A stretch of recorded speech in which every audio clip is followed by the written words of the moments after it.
Mr. Parnas, how much time did you spend in prison?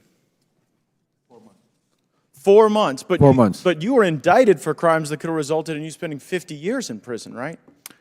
Right, they were false crimes. The judge saw through it. Well, you went to trial and you were convicted, right? I went to trial, correct. And the crime was that you were trying to acquire marijuana licenses, and you took money from a Russian oligarch, and you tried to use that money to go give political donations and do what you had to do to acquire marijuana licenses. Is that about right?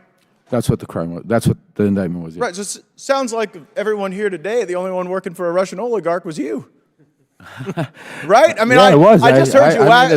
It's public information. Yeah, no, I just heard you wax Gaetz. poetic. I got paid $200,000. You know how much I got paid. You were really worried about our democracy, and you were here to warn us. But you were working for a Russian oligarch, wanting to get marijuana licenses, but then you didn't even do it. The fraud you committed against the Russian oligarch was that instead you spent the money on yourself.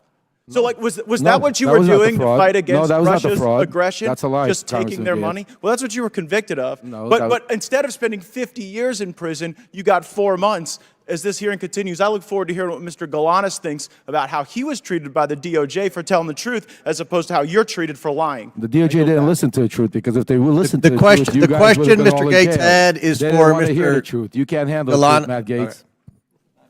Look, well, the truth for you is taking money from Russians to buy marijuana businesses and then going to jail and then coming here to lie about Trump. You should know better than anybody. Gentlemen's time has expired. About. Chair you should know better than anybody. Gentlemen's time's expired.